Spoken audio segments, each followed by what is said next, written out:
बिहार की राजनीति में आगामी विधानसभा चुनाव होने वाले हैं, जो एक बड़ा इशू है। लेकिन इस बार के चुनाव में वो सामाजिक मुद्दे यानी कि आम आदमी से जुड़े हुए ज्वलंत मुद्दे बिल्कुल गायब से, और पूरी राजनीति के केंद्र में एक ही व्यक्ति घूम रहा है, उसका नाम है प्रशांत किशोर। कस्बा 24 में आपका स्वागत है। मैं हूं मृत्युंजय कुमार और आज हम बात करेंगे कि आखिर प्रशांत किशोर इतने बड़े फैक्टर बन कैसे गए।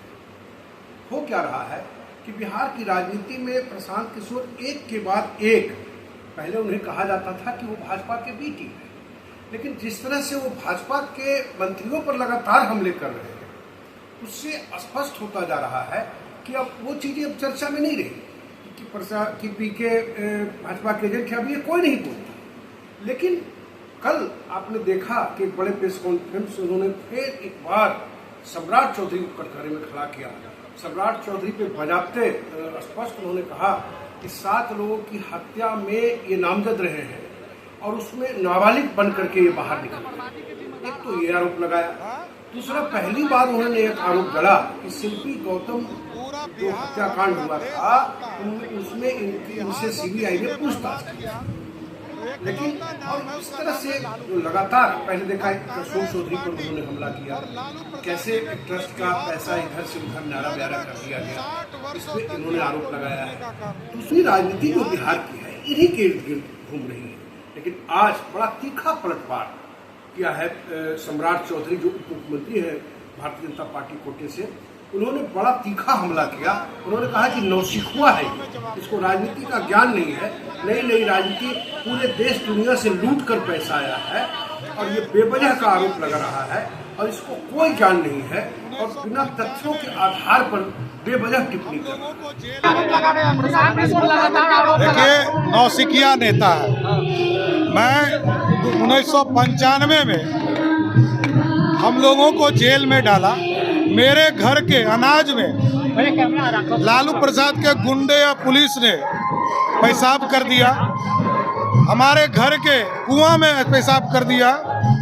हमारे परिवार के 22 लोग जेल में रहे। नीतीश कुमार जी जो मुख्यमंत्री हैं बिहार के, ये 7 किलोमीटर तक मेरे लिए आंदोलन करते रहे, पैदल चले।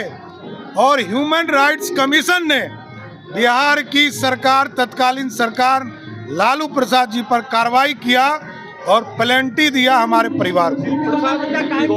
अब देखिए, वो आइसक्रीम बेचने वाले का नाम था राकेश, वो आइसक्रीम बेचता था बेचारा, वो है रहने वाला हाजीपुर।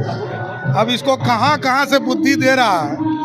शिल्पी गौतम कांड में पूरी तरह जांच सीबीआई ने किया और हम लोग को तो पता भी नहीं है। और जिस राकेश की बात वो करते हैं वो तो हाजीपुर का रहने वाला है। अरे भैया, इन लोग को कुछ पता नहीं है बिहार के बारे में। बिहार का रहने वाला है, पूरे देश को लूट के आया है। और आप सोचिए, कहता है कि हमको 14 करोड़ रुपया चंदा दिया। क्यों दिया भाई? कल तक तुमको तुम्हारा मेहनताना में नहीं मिला था 2 करोड़ 41 लाख 241 करोड़। उन्होंने कहा कि हमको मेहनता मिला। अरे भैया, तो जब राजनीति में नहीं थे तो पैसा काहे नहीं ले लिए? अब राजनीति में आए हो तो हिसाब देना होगा। कोई सेल कंपनी जिसकी औकात ही 10 लाख की है, वो 10 करोड़ कैसे चंदा दे सकता है? और आते के साथ पटना के पाटलिपुत्रा में तुम्हारे पास 32 करोड़ का जमीन कैसे आ गया? सबका हिसाब होगा। समय है, जनता तय करती है, जनता हिसाब देगी। जनता फिर से एनडीए की सरकार बनाएगी।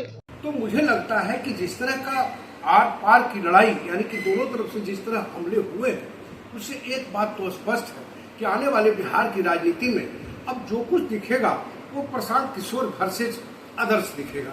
लगातार वो पोल पट्टी जिस तरह से सत्ता पक्ष के मंत्रियों की खोल रहे हैं, उससे तो लगता है कि आने वाला जो दिन होगा, बिहार विधानसभा का चुनाव जो होगा, वो अपने आप में बड़ा दिलचस्प होगा और ये देखने लायक होगा कि आखिर किस तरह का माहौल बनेगा। इसके बाद की जो बात अगर हम आपसे करें तो बहरहाल कहने का मेरा मतलब यही है कि बिहार के राजनीति से मूल मुद्दे गायब हो रहे हैं। अब सीधा आर पार की लड़ाई हो गई है कि प्रशांत किशोर झूठ बोल रहा है या प्रशांत किशोर सच बोल रहा है। बहरहाल देखना है कि आने वाले जब चुनाव की तारीखें जो ही नज़दीक आती जाएंगी तो ये कितना आगे बढ़ पाता है। ये प्रशांत किशोर वर्सेस भाजपा या फिर जदयू के लीडर, ये सारी चीज़ें कब तक चल पाती है। आज के लिए बस इतना ही। 10वां 24 में से मृत्युंजय कुमार की ओर से आपको बहुत बहुत धन्यवाद।